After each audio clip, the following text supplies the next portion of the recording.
Sekecil apapun kebaikan, tidak ada satupun yang terbuang sia-sia. Pasti ada jalan keluar, walau kadang sedikit nyasar. Assalamualaikum warahmatullahi wabarakatuh. Hai semuanya, jumpa lagi dengan saya di channel YouTube-nya Keluarga Hamam. Alhamdulillah, senang banget rasanya aku masih bisa share lagi aktivitas aku seperti biasanya.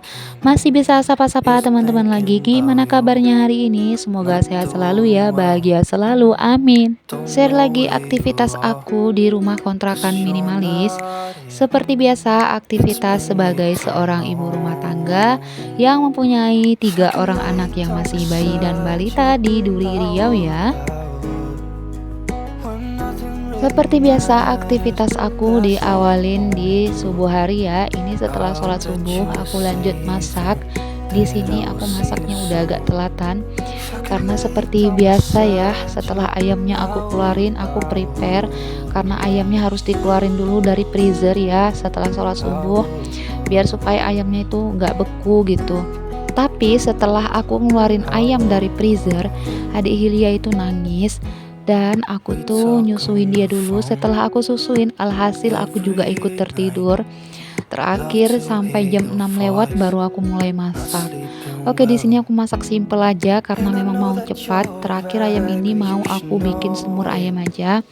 Untuk bumbu semur seperti biasa aku pakai bawang merah, bawang putih, pakai cabai 2 buah, pakai tomat 1 buah, pakai kemiri, dan gak lupa aku pakai seasoning, garam masako, sedikit micin, sama tambahan kecap manis. Udah gitu aja, simple ya.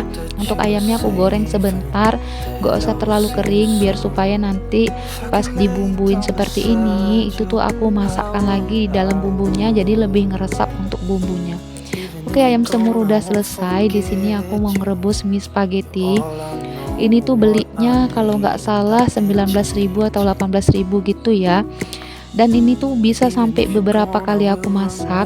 Tetapi di setiap video itu selalu aku budgetkan kadang 3.000, kadang 5.000 untuk mie ya.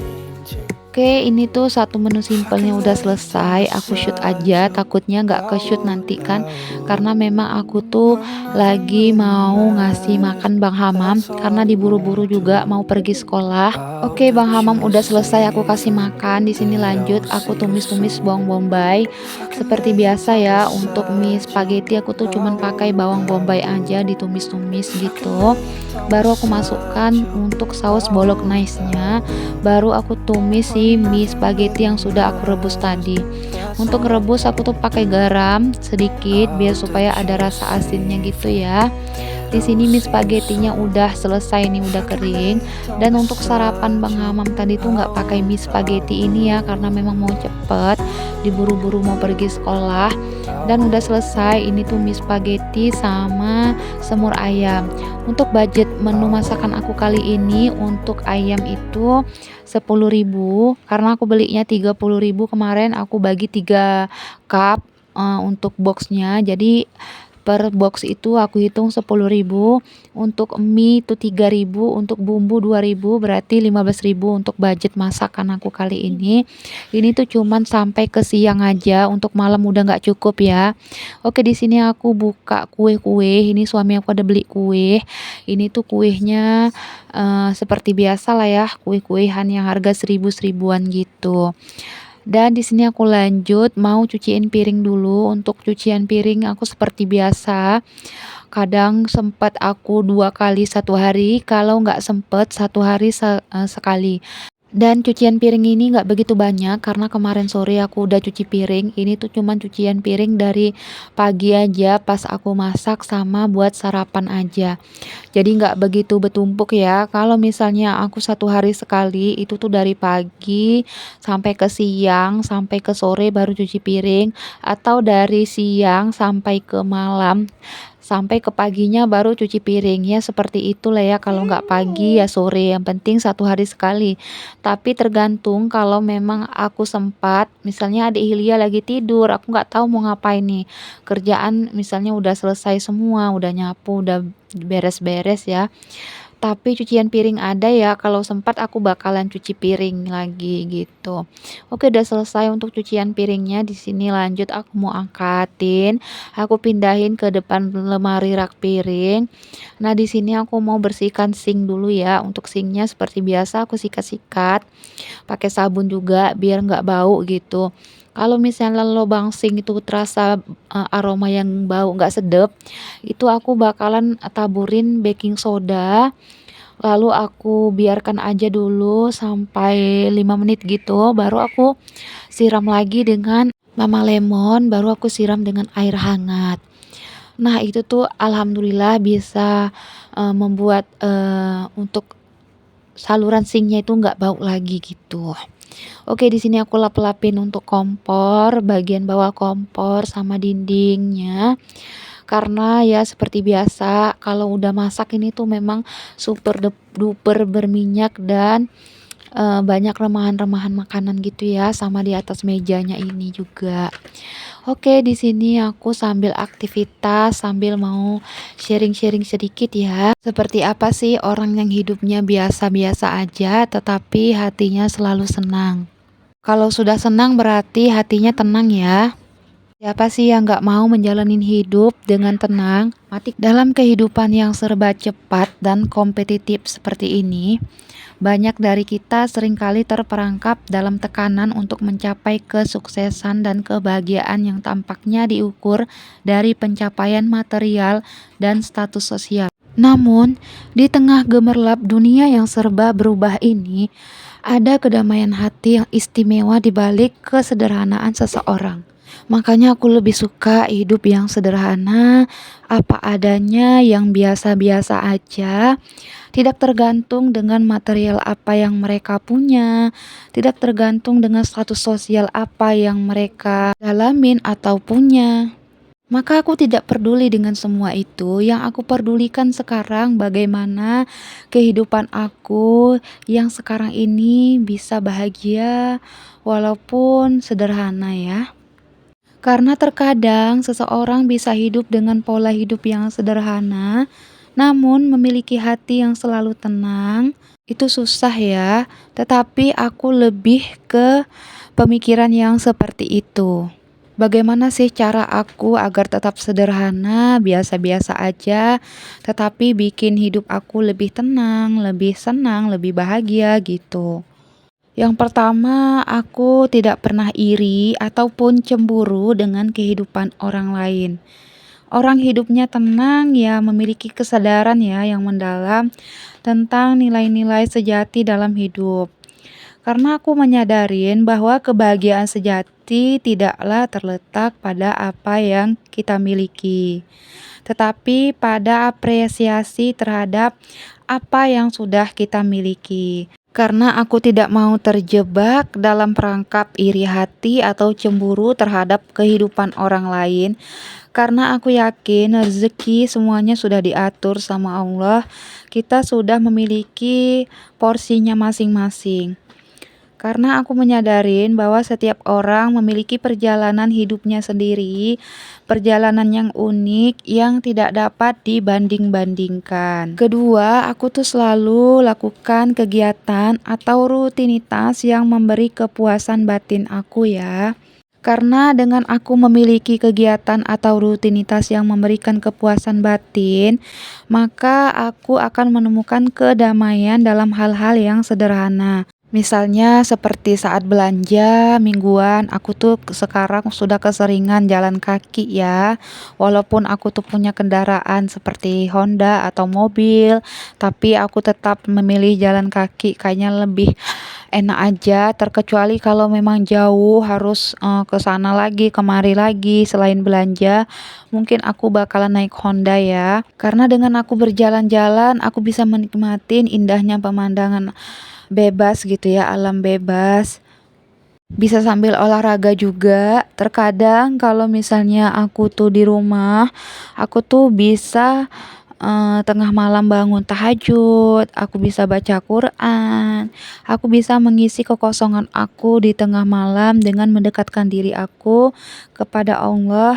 Karena dengan begitu aku bisa berkesempatan untuk merenung, memperkuat hubungan dengan diri aku sendiri, dan mengisi kekosongan spiritual dalam hidup aku. Yang ketiga, aku selalu mengelola emosi dengan lebih sehat dan bijaksana. Karena semakin kesini aku tuh semakin berusaha bagaimana cara mengelola emosi aku ya. Apalagi setelah ibu melahirkan itu tuh emosinya kayak besar banget, kayak menggunung gitu, kayak mau meledak-ledak gitu ya. Jadi aku berusaha bagaimana emosi aku bisa terkendali. Karena dengan begitu aku memiliki kedamaian di dalam hati ini, memiliki kemampuan yang kuat untuk mengelola emosi dengan sehat dan bijaksana. Aku tidak terbawa arus kemarahan dan kecemasan yang dapat merusak kedamaian batin. Sebaliknya, jika aku menggunakan teknik-teknik relaksasi seperti pernapasan di dalam, atau aku refleksi diri, atau aku menarik napas sedalam-dalam mungkin lalu aku membuangnya, itu bahkan bisa lebih lega dan menenangkan pikiran aku. Jadi kalau pikiran aku tenang, aku bisa menghadapi tantangan kehidupan dengan kepala yang dingin. Oke, yang keempat, aku melakukan kegiatan mandiri, mencukupi kebutuhan aku sehari-hari, kebutuhan anak-anak, kebutuhan suami aku, dan kebutuhan yang ada di rumah inilah ya. Karena dengan begitu hidup aku bakalan tenang. Aku tidak bergantung pada hal-hal material atau orang lain untuk merasa bahagia atau lengkap. Mungkin aku lebih memiliki gaya hidup yang sederhana namun memadai, dan aku merasa puas dengan apa yang sudah aku lakukan sendiri tanpa bantuan orang lain, dan aku merasa puas dengan apa yang aku miliki. Yang kelima, memiliki prinsip atau pegangan hidup yang kuat ya. Karena dengan begitu aku memiliki landasan yang kokoh di tengah-tengah kehidupan yang seolah-olah kadang berubah-ubah ini. Kadang memang seperti itu ya, kayak suka berubah-ubah aja kehidupan aku ini. Kadang begini, kadang begitu. Jadi makanya aku selalu cenderung memiliki nilai-nilai yang aku anut, dan aku selalu berpegang teguh dalam setiap keputusan aku dan tindakan yang aku ambil. Maka dengan begitu hidup aku bahkan bisa lebih tenang.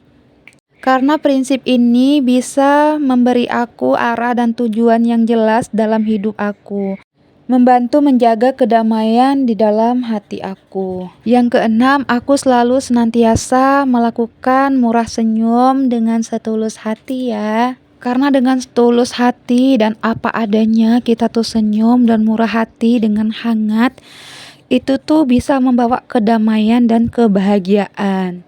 Karena menurut aku, kita tidak perlu menunjukkan status atau kekuatan melalui ekspresi wajah atau berpura-pura gitu ya di depan orang baik, padahal kita di belakangnya itu buruk gitu. Jadi senyumlah dengan kasih dan penuh damai ya, agar hati juga tetap terasa tenang. Yang ketujuh, menjaga prasangka baik dalam menghadapi segala sesuatu. Karena sikap aku itu modelnya terbuka ya, apalagi berprasangka baik dalam menghadapi segala sesuatu. Jadi aku tidak perlu terlalu cepat untuk menilai atau menghakimi orang lain, karena aku modelnya menerima dan pengertian dalam setiap interaksi.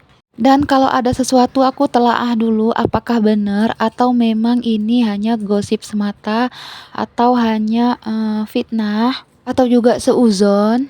Kalau udah benar-benar tahu baru aku bisa menilai.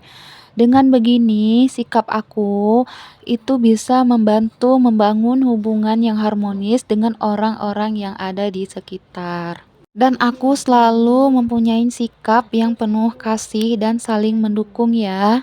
Karena dengan kita saling mendukung, itu bisa membuat hidup kita menjadi lebih tenang ya, dan lebih semangat tentunya. Kalau misalnya kita menyindir-nyindir orang lain atau tidak mendukung hal yang dilakukan orang lain, bahkan itu bisa menurunkan semangat kita dan orang-orang yang ada di sekitar lingkungan kita.